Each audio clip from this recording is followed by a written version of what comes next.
Marin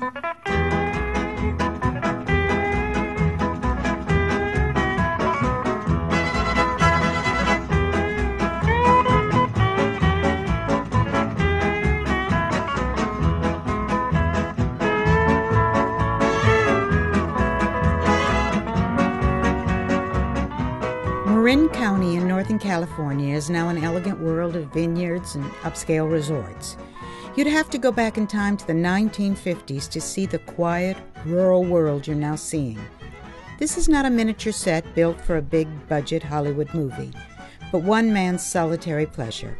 He quietly spent the last 5 years recreating the place where he grew up.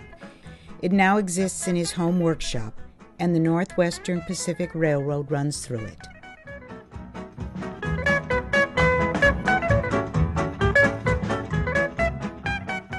Welcome to Second Wind Videos.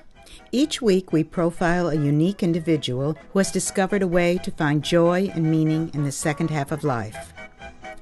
We visit with people who have dedicated their energy and talents to making a difference in the world, and in so doing have discovered a new excitement and a sense of purpose in their own lives. We'll also visit with people who have found their passion in less public ways. Just maybe the people we profile will inspire you to find new ways to enrich your own life.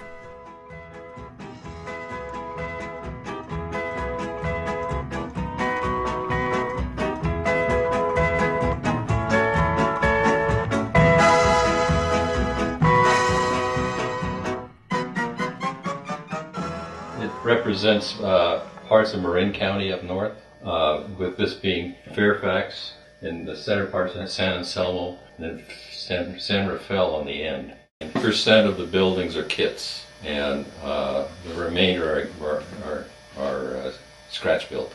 They're all built with styrene and then painted.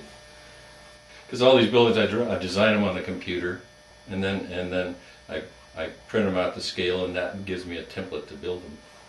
Do a basic layout, and then the spaces in between you just fill in with whatever structures come to mind. There's a lot of people here already. There's about 150 figures. Actually, I had to build the background first, but I didn't build the foreground because you can't reach back there to do things. So I built the whole background first. It's built out of crushed newspapers and glued on cardboard, and then covered with a layer of plaster. Well, it's for my own enjoyment. If I meet somebody and they're interested, they're more than welcome to come.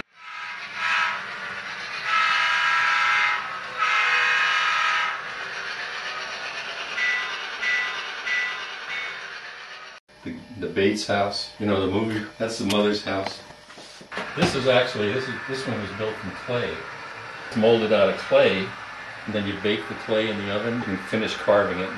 And the house on fire, there's a little bit of animation going on there. And if you get down in here, you can see into the blacksmith shop. You can see the forge inside the blacksmith shop. Meet Fred, a retired architect who found a passion that gave him a second wind in a surprising and unexpected way. It gave me a direction, gave me something to work towards, and it just gave me a purpose, which was important to me. Yeah. After I retired, I had to do something. Well, some people have seen it, but I kind of keep to myself, and I like it that way. So it hasn't been seen by. The next project is a 2-level. It'll be the same basic overall dimensions, but it'll be a second level above it. And there'll be a giant helix on this end that will be encased in a mountain, and with the snow on the upper peaks, and then it'll be a continuous loop. It'll be about 150 feet of continuous track. We hope you enjoyed experiencing this amazing miniature world. So, do you have a second wind story? Gave me something to do every day, which I really needed, and so it was very helpful, very therapeutic. It was a lifesaver.